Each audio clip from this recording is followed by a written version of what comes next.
Hi అండి. అందరూ బాగున్నారా? మేమైతే బాగున్నామండి. ఈరోజు వచ్చేసి మా ప్లాట్ వీడియోనండి. కొత్తగా ఎవరైనా మన ఛానల్ చూస్తున్నట్లయితే ప్లీజ్ లైక్ చేయండి, షేర్ చేయండి, కామెంట్ చేయండి. సబ్స్క్రైబ్ చేయడం మాత్రం మర్చిపోవద్దు.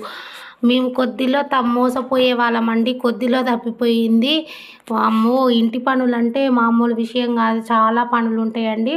ఈ మట్టి దగ్గరేను మట్టి ఒక టిప్పర్ మట్టి పోయించుకున్నామండి. అది నూకించుకోవడానికి కూలోళ్ళని మాట్లాడితే చారానకు చారాన కోడి పిల్లకు బారాన రూపాయి దిష్టి తీసినట్టు ఒక టిప్పర్ మట్టికి టిప్పర్ కొట్టిస్తేనే మాకు 4,000 అయిందండి. అది పంచిపోయడానికి 8,000 అడిగిరండి.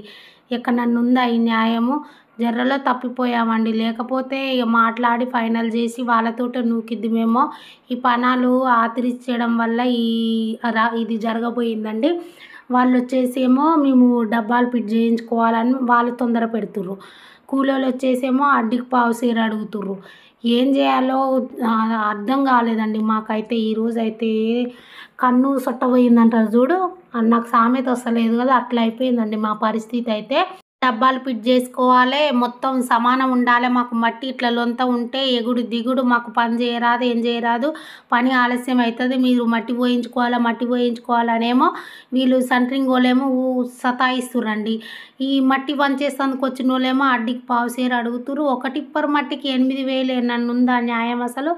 ఇక ఏమొద్దు మాకు, మీ పంచకున్నా పర్వాలేదు, మేము ఏదో ఒకటి చేసుకుంటామని వాళ్ళని వెనక్కి పంపించామండి. ఇక బాగా ఆలోచించి ఒకరిద్దరిని అడిగితే మేము కూడా ఆలోచించినామండి. బాగా ఆలోచిస్తే అప్పుడు జేసీబీ గుర్తుకొచ్చింది. 8,000 ఎందుకు ఒక టిప్పర్ మట్టి కానీ జేసీబీ ఆయన్ని అడిగితే మేము ఉదయం నుంచి వెతకంగా ఒక బ్యాచ్ కూలోళ్ళు దొరికితే ఆ బ్యాచ్ కూలోళ్ళు అట్లా 8,000 మాట్లాడుకురండి. ఇంకా వాళ్ళని వద్దని బ్యాగ్ పంపించినాము. బ్యాగ్ పంపించి మేము జాబ్ నుంచి వచ్చి జేసీబీ దగ్గరికి పోయి జేసీబీ ఆయన పిలుచుకొచ్చినామండి. ఎప్పుడు మాకు చేసే జేసీబీ ఆయన మాత్రం లేక ఆయన జేసీబీ బిజీ ఉంది వేరే ఊర్లో అంటే వేరే కొత్త జేసీబీ ఆయన దగ్గరికి పోయి అడ్డం మీద పోయి తీసుకొస్తే ఆయన వచ్చి గంటకి ఇంత అని మాట్లాడుకొని పోయిండండి. గంటకు 1,200. అయితే ఈ జేసీబీ ఆయన వచ్చేసి గంటలో వేసిండండి పని.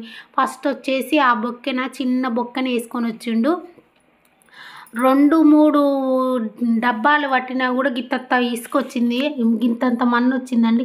ఏంది డబ్బా చిన్నగా ఉంది, ఏంది పెద్ద డబ్బాను దేక నీకు తెలియదా? అయ్యా మట్టి ఎత్తిపోస్తామని నీకు తెలిసేనా? నువ్వు చూసుకునే పోతివి, చిన్న డబ్బా పట్టుకొని వచ్చినవేంది? గంట అయ్యే పని 2 గంటలు అయితే బల చేస్తున్నామని దబాయించంగానే ఇంకా అప్పుడు అలా సేటు ఉండి ఆ పెద్ద డబ్బా వేసుకొని రాపో అని ఇంకా మళ్ళీ అబ్బాయిని పంపిస్తే మళ్ళీ పోయి పెద్ద డబ్బా ఫిట్ చేసుకొని వచ్చిండండి.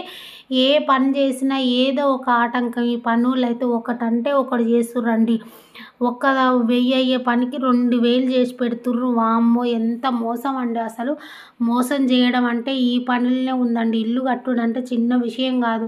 అన్నీ ఆచితూచి ఎవరు కట్టినా సరే అన్నీ ఆచితూచి ఇల్లు కట్టిన వాళ్ళని తెలుసుకోవాలి. మీకు పనులు ఎవరు చేసిర్రు, ఎంతకు చేసిర్రు అన్నీ తెలుసుకొనే దిగాలండి ఈ రంగంలోకి. కానీ ఏది తెలియకుండా ఈ పని స్టార్ట్ చేస్తే మాత్రం మస్తు మోసగాళ్ళు ఉంటారండి.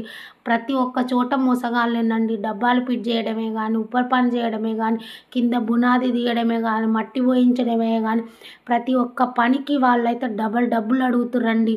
తెలియని వాళ్ళం కదా మనం, ఎక్కడా కట్టకుండా ఇప్పుడే ఫస్ట్ కడుతున్నాము వాళ్ళమైతే ఇలా చేస్తుర్రండి జనాలైతే. అన్నిట్లలో మోసాలు ఉన్నాయండి. ప్రతి ఒక్క పనిలో మోసం ఉందండి.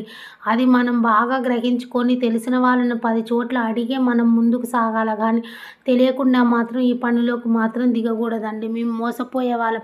8,000 అంటే ఏందండి మాటలా? మేమేమో ఇంటి దగ్గర ఉండి చేసే వాళ్ళం కాదు. జాబ్కి వెళ్ళి 4 గంటలకు ఇంటికి వస్తాం. అప్పుడు ఏం చేయగలుగుతాం చెప్పు? అన్ని రూమ్లలో మట్టి పంచిపోయాలంటే మాటలు కాదు. ఒక 2 మనుషులు పొద్దుకులు అయితే అవుతుందండి అన్ని రూమ్లలో మట్టి పంచిపోవడం అంటే. అట్లాంటిది మేము ఇంటి దగ్గర ఉండమైతే మాకు పని చేసేవాళ్ళు లేరని ఇక బాగా ఆలోచించి ఇక జేసీబీ అయితేనే బెటర్ అని ఇంకా సెంటరింగ్ వాళ్ళు ఉండి కూడా ఏం కాదు పో జేసీబీ తీసుకొని రాపో అంటే ఇంక అప్పుడు వెళ్ళి జేసీబీ తీసుకొచ్చి దాంతో పోయించినామండి. ఇంకో చూసారా మట్టి. అలాగే అది బునాది భీములు పోయడానికి ఆ భీముల మీద ఉన్న మట్టి తీసి ఇంకో ఇటుపక్క కింద పోసిరండి. అవన్నీ మంచిగా జేసీబీ తోటి ఒక దగ్గర కానీ 5 రూమ్లకు బొక్కెనతోటి పోసిండండి. పోసినాక ఈ పని వచ్చేసి మళ్ళీ నేను ఎర్లీ మార్నింగ్ మరుసటి రోజు తెల్లవారుజామున 7 పని ఆడ వదిలేసి బాబుని అన్నం వండుకొని పచ్చడి వేసుకొని తినిపోమని చెప్పి ఎర్లీ మార్నింగ్ వచ్చేసి పంచుకున్నానండి. ఎవరు తెలియక ఎవరు మోసపోవద్దండి. ఈ పని మనకు తెలియని వాళ్ళు ఉంటే కట్టిన వాళ్ళని నలుగురు చోట్ల అడగాలి. ఈ పనికి ఎంత తీసుకుంటారు, మట్టి పోయిస్తే ఎంత తీసుకుంటారు, ఉప్పు రోలు ఎంత తీసుకుంటారు అని 10 మందిని అడిగే ఈ పని చేయాలండి. కొత్తగా ఎవరైనా మన ఛానల్ చూస్తున్నట్లయితే ప్లీజ్ లైక్ చేయండి, షేర్ చేయండి, కామెంట్ చేయండి, సబ్స్క్రైబ్ చేయడం మాత్రం మర్చిపోవద్దు. చాలా కష్టపడుతున్నాను కానీ వీడియోస్ అయితే అస్సలు వైరల్ కావట్లేదండి. ఎందుకో ఏంటో నాకు కూడా తెలియట్లేదండి. ఏంటి సమస్య? మీలాంటి వారు ఒకరైనా మెసేజ్ చేస్తే నాకు కూడా తెలుస్తుంది కదా. Please support my channel.